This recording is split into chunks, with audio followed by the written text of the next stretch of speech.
have to tell you, I too truly appreciate your candor and the frank conversation on the need to address the state system's finances and structure. It was a difficult conversation. I think it's an important conversation, and I'm very glad that we're having it.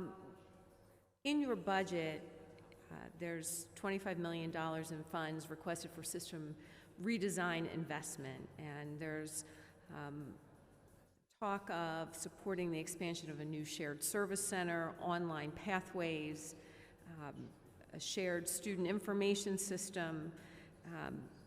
And when you talk about that, that system redesign effort is to expand the shared service center to provide common required services to all 14 of the universities.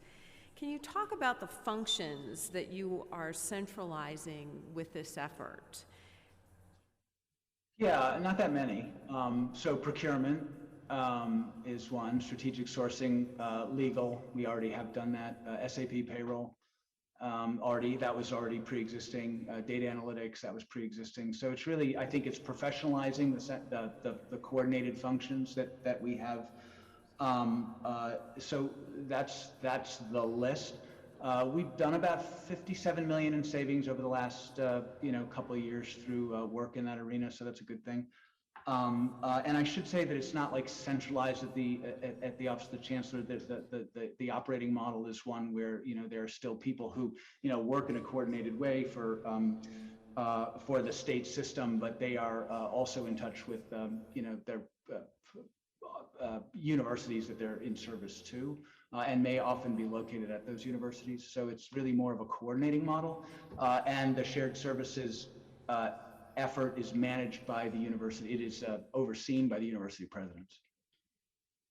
You noted that there's a common student information system, and a few weeks ago, there was a ransomware attack at one of the Pashy schools at Millersville University, and there hasn't been much information following this attack on your school's IT system put out there publicly.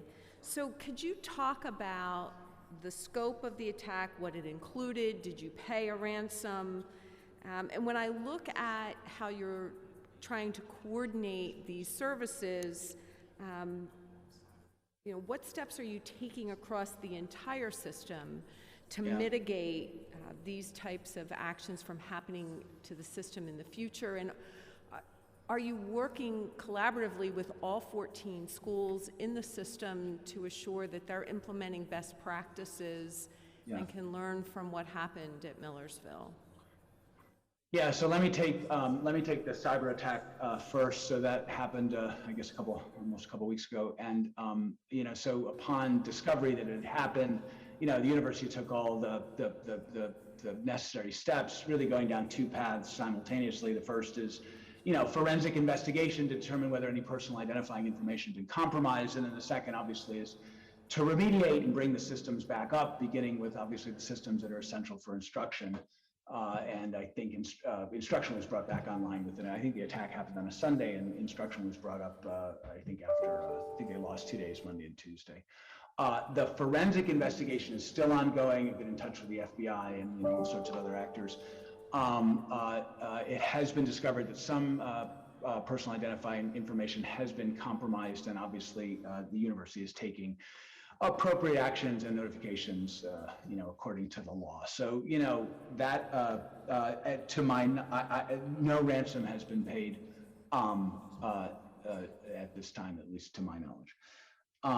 So period, paragraph. To your second point, and independently of the attack at Millersville, we reorganized our risk assessment approach a couple of years ago, and as part of that, commissioned a pretty thorough review of our system level risks, prioritizing them. Obviously, IT, naturally enough, emerged as one that we investigated, as a priority. So that investigation was done, or that risk assessment was done last year. We had the results of that assessment, and independently of the attack, are anyway mobilizing to shore up the issues that were identified in that assessment.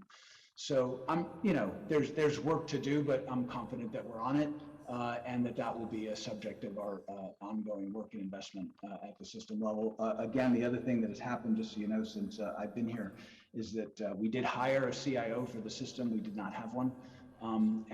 That CIO is working in a coordinating kind of servant leadership way, working very well with the CIOs at the universities, and I think has brought that kind of glue to some of this work and raised attention to issues not just around security and network security, but a whole range of other opportunities that are available to us. For example, a common approach to cloud-based service provision, et cetera. So there's, I see a lot of opportunity in that area, and our CIOs are working well together to take advantage of it. So that's good. I appreciate that very much. And I did have an opportunity to speak with President Wuba and appreciate that best practices are being implemented. This could be potentially very expensive for the system at a time when there's not a lot of extra money floating around, and taking proactive measures to save taxpayer dollars and protect students' and staff's information is very much appreciated. And we'll hopefully be able to continue this conversation and learn from your experience. I thank you very much, Mr. Chancellor. Thank you, Chairman.